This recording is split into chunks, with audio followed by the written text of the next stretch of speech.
número misto é uma forma de você representar uma fração imprópria, né? Só para lembrarmos um pouquinho, esta aqui, esta aqui, 2/3, é o que a gente chama de fração própria. Fração própria, 2/3. Porque essa fração aqui tem o numerador menor do que o denominador. Se você dividir 2 por 3, você não vai ter nenhuma parte inteira. Você vai ter 0 partes inteiras, né? Se você pegar, por exemplo, essa fração aqui, vamos pegar aqui, 5 dividido por 2, isso chama-se fração imprópria. Fração imprópria, né? Quando você fala em fração própria, é naquele sentido mesmo de fracionar, propriamente dito, no sentido bem conceitual da palavra. Você fraciona ela. Então é uma fração própria. Você tem algo inteiro, divide em 3 partes e pega 2, certo? Agora, quando você fala em fração imprópria, é porque você tem parte inteira. Se tu pegares o 5 e dividir por 2, vai dar 2,5. Então tu vai ter 2 partes inteiras e mais ainda meia parte, ou seja, a metade, 0,5. Então, nesse caso aqui, quando você tem uma fração onde você tem parte inteira que seja diferente de 0, a parte inteira valendo 1, 2, 3, 4 e assim por diante, ela chama-se fração imprópria. E esse tipo de fração aqui, você pode escrever em forma de número misto. O nome é muito apropriado. É uma mistura de uma parte inteira com a parte fracionária. É isso que você tem aqui, correto? Então, essa fração imprópria, ela é formada então por uma parte inteira e por uma parte fracionária. Por exemplo, 2 inteiros e 1/3. Então significa dizer que aqui você tem 2 partes inteiras e mais 1/3. Né? Então aí você pegou uma outra parte, dividiu em 3 partes e pegou uma delas. Aqui você tem 1 inteiro e 1/4. Então aqui você tem a parte inteira e aqui você tem a parte que a gente chama de parte fracionária. Quando a gente trabalha com isso num cálculo, que você vai somar, subtrair e tal, sempre é bom escrevermos na forma de fração imprópria. E aí nós temos uma dica aqui em que a gente converte esse número misto numa fração dita imprópria. Tu pegas o 3, multiplica por 2 e soma por 1. Essa técnica aqui, ela é tal em que você vai obter o numerador da fração imprópria. 3 vezes 2 é 6, mais 1 dá 7. E aí você conserva o denominador que é 3. Na outra, façamos a mesma coisa.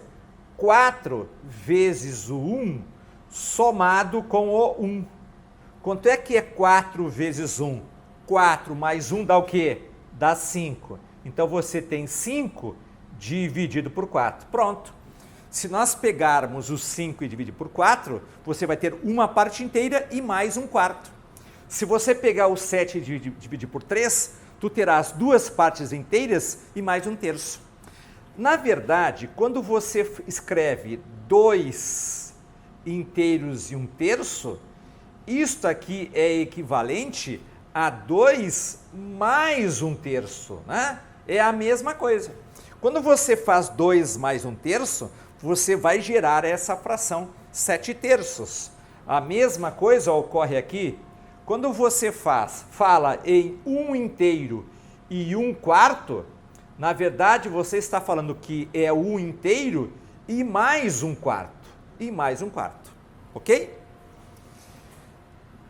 Quando se resolve uma questão, ou quando você está resolvendo uma questão, quando você chega num resultado, normalmente a resposta ela aparece no seu formato irredutível. A fração se torna ela irredutível através de uma simplificação. Agora vamos entender por que as frações simplificadas se equivalem. Então vamos ver aqui novamente nosso exemplo aqui de uma barrinha de chocolate. Nesse caso eu vou dividir ela também em 4 partes e aí eu pego e vou comer do meu chocolatezinho, né? Chocolatezinho é bom, né? Comer aqui, ó, 3 partes. Veja bem, ó, eu vou comer 3, tô guloso, hein? Comi 3 partes de um total de 4. Mas eu posso pegar esse mesmo chocolate, com o mesmo tamanho, com as mesmas dimensões, igualzinho, e vamos supor que eu divida ele em 1, 2, 3, 4, 5, 6, 7, 8. Eu vou dividir ele em 8 partes, então o denominador é 8.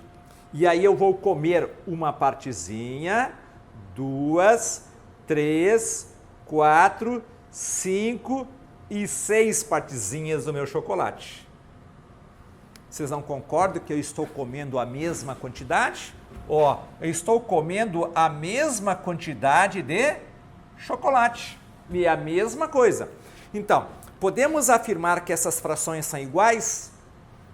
Podemos. Não é bem igual. A gente diz que elas são equivalentes ou são frações proporcionais. A diferença é que esta fração aqui, ela é irredutível. Correto? E esta aqui ela é redutível. E é bom sempre trabalharmos com a fração no seu estado irredutível. Portanto, eu pego essa fração aqui, vou dividir por 2 o numerador e o denominador. Se eu dividir por 2, eu tenho esta fração aqui, que é a fração dita irredutível.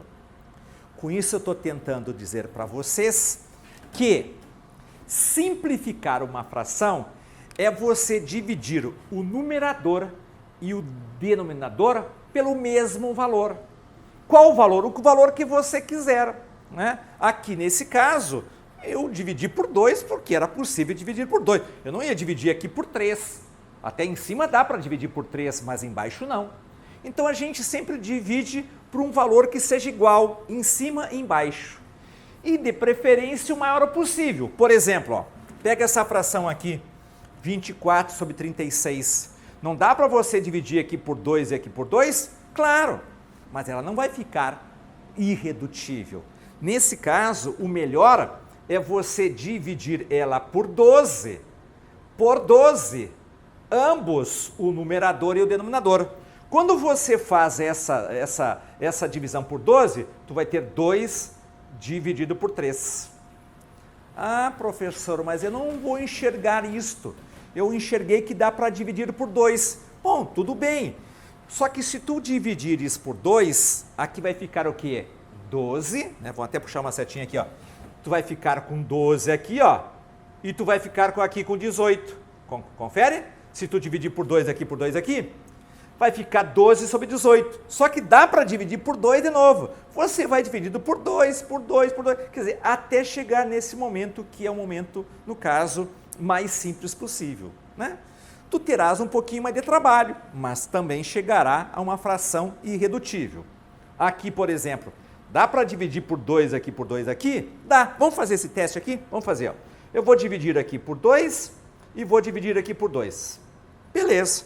Eu vou ter que fração 4 dividido por 10. Não dá para simplificar essa fração mais um pouquinho? Dá. Bom, então vamos dividir por quanto? Por 2. Também vamos dividir por 2. Por 2 aqui e por 2 aqui. O que aconteceu? Aconteceu que vocês vão ter a fração 2 dividido por 5. Ah, mas não daria para já dividir aqui por 4 e aqui por 4? Claro. Se tu dividir uma vez por 2 e dividir outra vez por 2, é como se tu dividisse isso por quem? Por 4, né? Então, essa fração aqui, ela é equivalente a essa aqui e é equivalente a essa aqui. Só que essas duas aqui são redutíveis e esta é uma fração irredutível, tá certo?